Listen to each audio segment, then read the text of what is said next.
Hey, what's up, everybody? Welcome back to the NRW. I'm your host today, Rob Medina, and I thank you all very much for joining me here today. And I know I'm in a completely different environment. For anyone who's seen my reviews, you'll know that I always have a different backdrop at my home whenever I do my reviews here on the channel, as well as for my show, You're So Cool, Rob Medina. And that's due to the fact that I'm on vacation right now out here in the mountains with my wife, because we're actually both celebrating our 19th anniversary together. But I wanted to make sure I got this review done in time for this film's release that I'm going to be talking about in the movie Affinity. Now, this movie is actually being released today through Well Go USA on VOD and also on Blu-ray. But what's also interesting, too, for me about this film is that I actually knew about this movie for quite some time. The director of the movie, Slagle, I've actually had on my show on a total of 3 different times. And the last time he was on my show is actually my latest episode that's actually uploaded on the channel right now, which you can actually check out here, where we talk about the film and also various other things as well, too, including music. But I knew about this movie because the second time he was on my show, after we were done recording, he actually had revealed to me that he was going to be making an action film with the star of the film in Marko, Zaror, who actually also came up with the story for this movie too.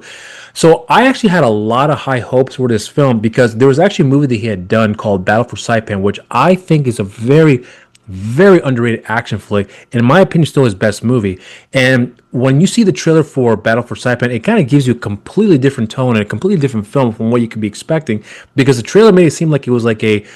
very epic, kind of standard World War II film. But in reality, it is a full-blown action flick with just some high kicks and action stuff that you could be expecting here for a film of that genre. And the trailer did the film no justice at all. So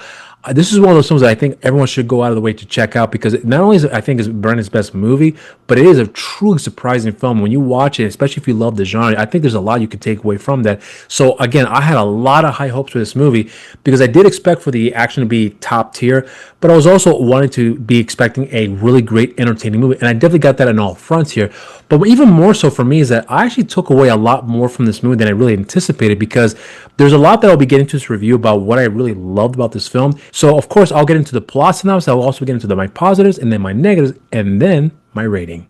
Bruno is an ex-SEAL struggling with PTSD. He lives a life in fear of his demons until one day he discovers a beautiful woman with no past of her own. Together they begin to build a life, but when she disappears, Bruno must return to his violent past if he's going to save her from a shocking conspiracy that reveals more about her than we anticipate. And that right there is a film in a nutshell. So now let's get into my positives. The first positive that I can point out here for me in this movie is the fact that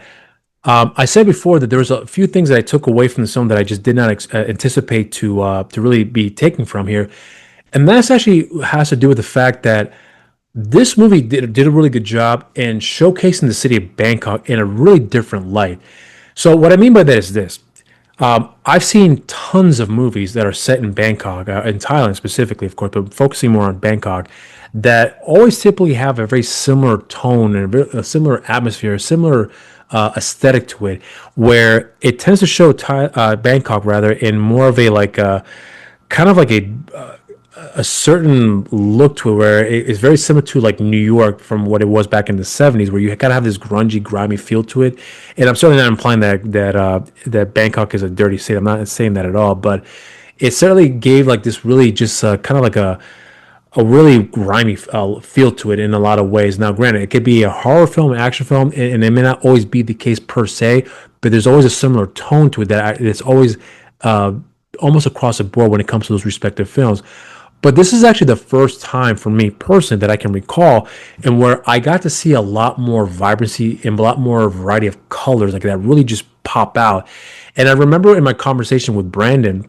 that I had told him that I really love the fact that you get to see a whole different side to the city. In a lot of ways, it reminded me of the movie Heat, where I know a lot of people who lived out in LA, who have been to LA, and virtually every single one of them without fail have said to me that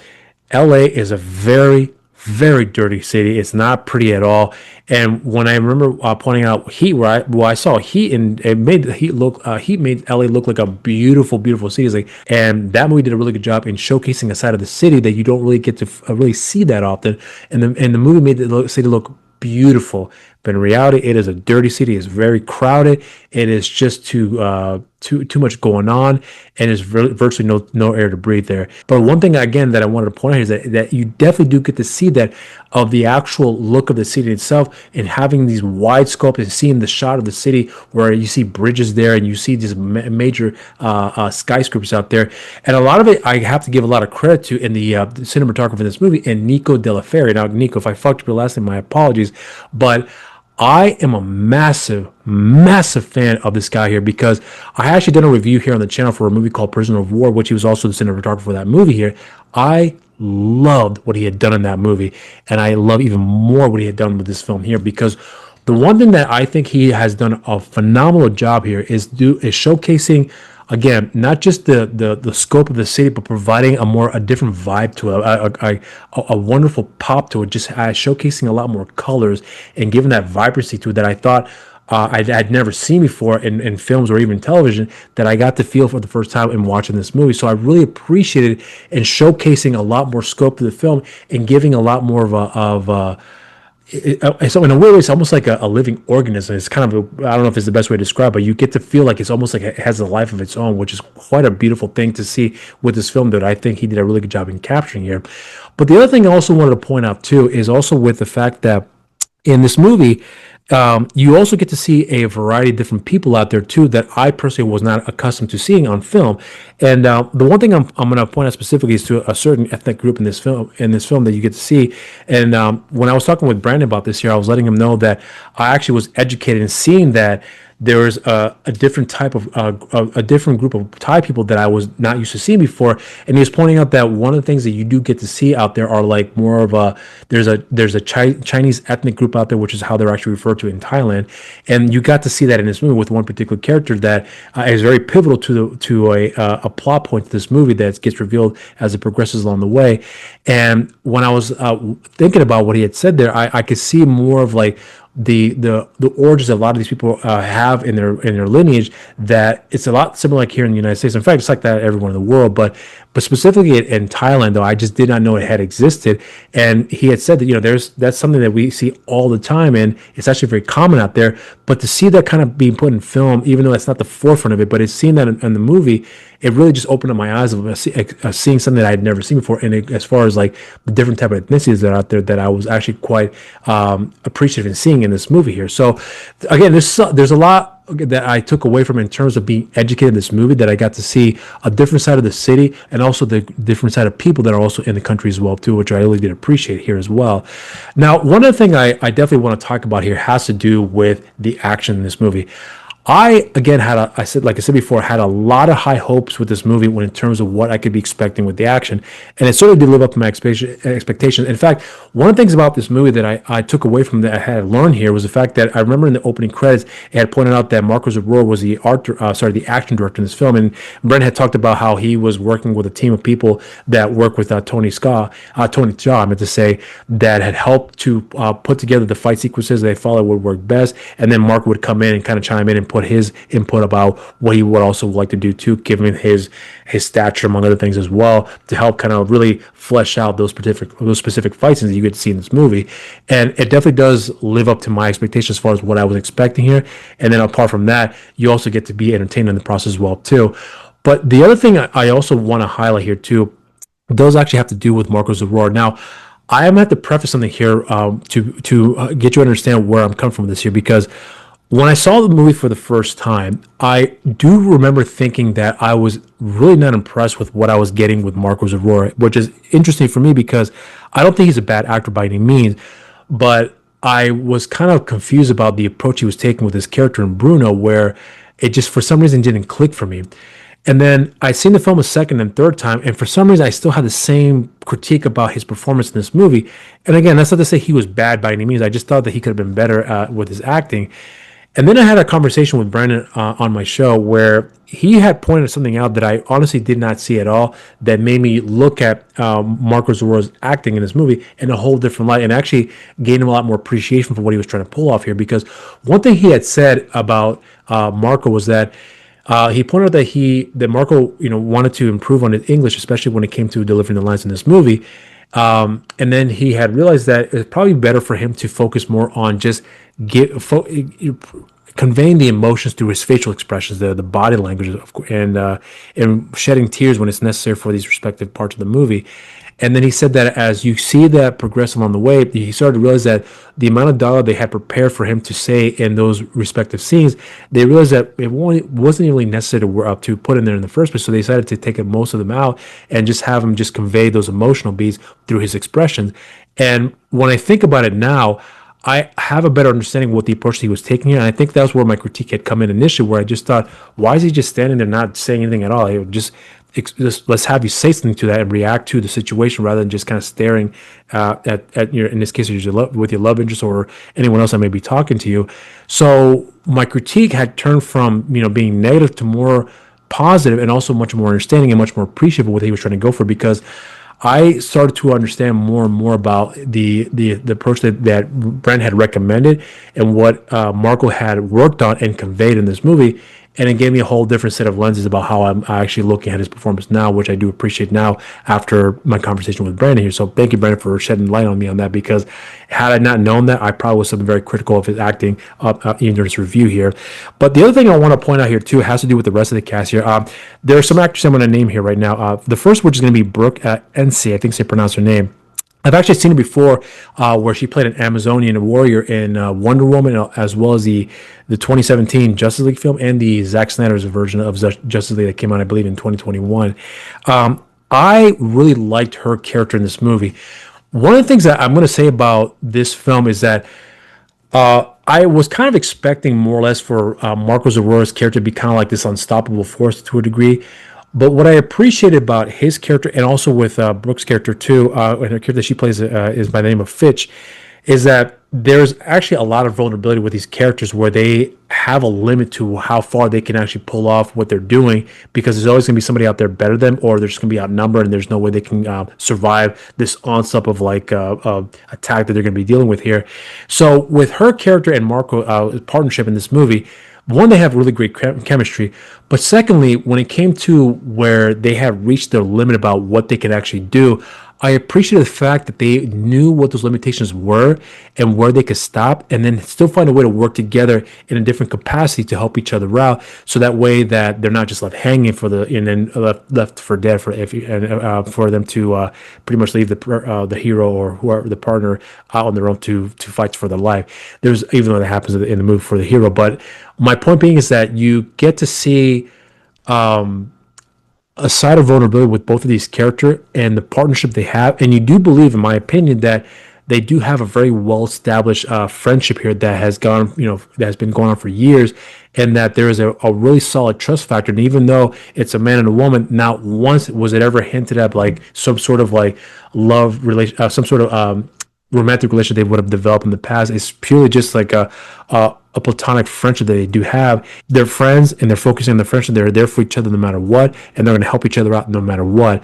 And I really did appreciate that approach that they're taking, because her Brooke's performance in this movie, I think, really does convey that as well. And I think she really did do a good job in establishing that partnership that she has with a friend in Bruno, and then also showing support at a time where she's the most vulnerable, and finding a way to be able to help her friend out, despite the fact that she's reached her max point to go further than where she can right now at that point. And then another actor I got to point out here too is one of my favorite actors of all time, and that's Louis Mandylor. I was actually kind of surprised to find out he was in this movie. When I saw the trailer, again, I was genuinely surprised to see him there. But what I loved about his character, and I always will say that Louis, I can always expect to be a phenomenal actor no matter what. But what I really did appreciate about his character is the fact that he played more or less kind of like a surrogate uncle to Bruno, because he's known his father for years and had been there for his father, and there's other things that occurred along the way that I won't reveal here. But he's a guy that's always looking out for his friend no matter what. I mean, even if his friend does some stupid things, he's there for him no matter what. He loves him unconditionally. And whenever he's mad at him, he expresses frustration, but then instantly comes right back to say, you know what, it's cool, get some fresh air, and then come back the next day after you get yourself recalibrated.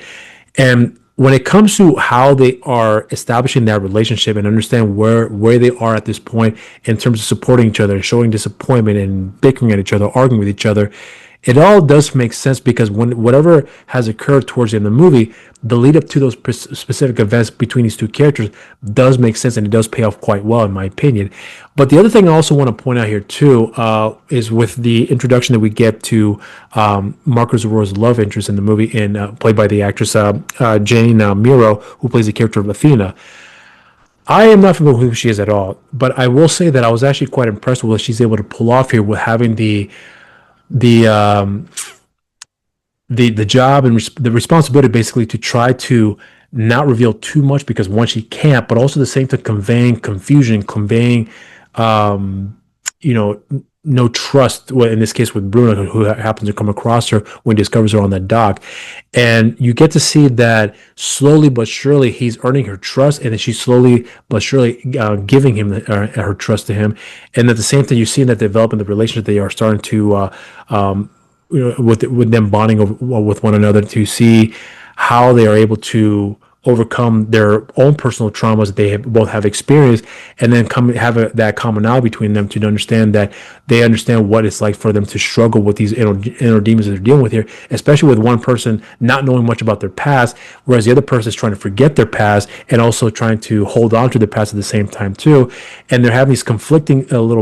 issues that they are dealing with one another, and yet they're finding a way to bond with one another, but also at the same time, due to the fact that Bruno does have the support system that he has here, it seemed that his friends are always there for him. You can see that with her, she's saying that I can trust this guy because one, his friends really like him and they respect him and they're joking with him, they're laughing with him, and you get to see that there's some tranquility, there's peace there, and you can see that through those actions there that she's giving him his trust, and that Bruno in turn is slowly also giving her his trust too. So it's a beautiful angle to the story that I really did appreciate. The other thing I also want to point out here too is that between the cast there, as far as the four characters are concerned that I'm talking about here, they all have wonderful chemistry where they're all in being introduced to one another, but there's a certain acceptance that you're seeing about where the person is at their lives, the choices they're making, whether they agree with it or not, but they're learning to respect one another and just go along with it until shit hits the fans, and then they find a way to get a resolution to their problems there. So I love that part of the story when it comes to the relationship of these characters here. Now, granted, I'm sure it's not going to be like the most amazing thing you'll ever see in terms of like bonding with characters bonding with one another, but I love how they took the time to be able to tell that story for you as the audience, at least from how it worked for me, to be able to connect with them in that capacity here too. So, I mean, there's quite a lot about this film that I really did take away from, that I really did enjoy. I thought that the story was quite good as well, because one thing about this movie that I will be very, very honest about, but I'm not going to reveal what it is here. There's one part of the film that does reveal something that does that pertains to one particular character here. And had this been handled terribly, even though the film might have had a great set of characters with great connections and a wonderful set of action here, if that was handled horribly, I don't think this film would have worked as well. Where how it was handled after the reveal here, it could have gone awry in so many different ways. But I'm glad that with a really good director in Brandon Slagle, and also a good storyteller with Marko Zaror coming with a story here, and then having all the other pieces put together to be able to tell that story the way that it's coming out in this film, I'm happy to say that I really did appreciate them not fucking this up at all. So a lot goes out to those guys out there who are really taking the time to make sure that they're not wasting the opportunity that are given there, and be able to make the most of it and really do a really good job in executing the set part of the twist there that gets revealed in the movie as it progresses from there, and how it gets handled to get the resolution to that point, to that particular problem there. So I have a lot of wonderful things I can say that in that respect here, but for right now, that's all I have for my positives here. Now, there is some things about the film that I did have issues with here, but not major things, but I'll get into that now with my negatives. My only real negative with this movie here, and I do want to preface here, this is not a perfect film by any means. There are some things that could have been worked on better, but I love the fact that you can see that everyone involved with this movie have put their heart and soul into this movie. But the one major thing I did have an issue with this movie is that it is a little too short for my taste. Now, granted, I don't think it has to be like 2 hours long, because this movie runs about, I think, like 86 minutes. I honestly think that a couple more minutes would have helped with the film in terms of like fleshing out more of those little details when it comes to the backstory, or the side of the relationship with certain characters along the way. There's something that I felt like could have been added more to that, because at certain points of the film, whenever there's some more emotional impacts that do occur in this movie, as much as I did feel those respective moments in the film, I feel like I could have felt a lot more if we just had a little bit more time with some of these characters here when it comes to, what else they were going through. Maybe more time with them in conversation, because we do get plenty of that. So it might sound contradicting for me to say this here, but we do get plenty of that. But I felt like a little bit more of that would have really helped out fleshing out some of those details out. So that way, when it comes to the payoff at the end, it's actually a lot more satisfying. So again, I'm not saying it wasn't satisfying. It definitely was. But I would have liked to have more of that satisfaction side of it, where more time with the characters definitely would have been much better for the film, at least in my opinion here. But again, even if you were to add more time, would it actually have made the film any better? I don't really know. I don't think it will, but just from my own personal preference here, I think it would have worked a little bit more, at least as far as I'm concerned. But really, that's all I really got for my negatives here. But again, not a perfect movie, but I do really appreciate the fact that you can clearly tell they really worked really hard to craft a wonderful story to execute those plot points there to make sure that when you get to that conclusion, it all pays off the end here. So that's it for my negatives here. Now let's get into my rating. So for me, when it comes to this movie, I'm going to say that for me personally, this is actually Brandon Slagle's second best film. The first one being Battle for Saipan. I really love what he had done with that movie, but this film I really am super impressed with. And I probably be more honest here and say that there might be somewhere down the line, I might say that Affinity is a much better film than Battle for Saipan. So I do plan on watching it more and more now it's being released here for the public, because there's a lot that I remember thinking there's a lot more I could be taken away from this movie that I probably would have missed in the first 3 times I did watch the movie, because each time I did go back to watch the film, I took more from that movie that I really anticipated, that I really did truly connect with here. So you could tell, again, like I said before, the people that made this movie put their heart and soul into it, and it does show on the screen, because it is a very wonderfully well-made movie with great action set pieces, great characters, just an overall fun, entertaining movie that has a lot of heart here. So for me, this movie is a solid cheers. And those are my thoughts on the film. So I think this is a movie that will be worth your time to go out of your way to check out, because if you love the action genre, I think you'll get a kick out of this movie, and I hope you guys will enjoy it as much as I did, if not more. But I also think it's worth every fucking dollar to go out of your way to spend money in this movie, support these guys by spending your money to rent this movie and buy it. In fact, I'll have a link in the description down below for you guys to do so here, because you can tell that these guys have put their heart and soul in making this movie, and it definitely does show on the screen here. So it is worth your dollar to help these guys in supporting the movie and spending money on it as well. So I think this is a film that I'm hoping will live up to the hype that I expected, that I will appeal to everybody, and that it will become one of those films that will have like a huge cult following, because I think it has the ability to be able to pull it off here, to have a long life after its release here, where people will be talking about it for decades to come, and still have a massive fan base, hopefully, as time goes by here. Now, if you haven't done so already, make sure you guys subscribe to our channel by hitting the notification down there, along with the subscription button down there too,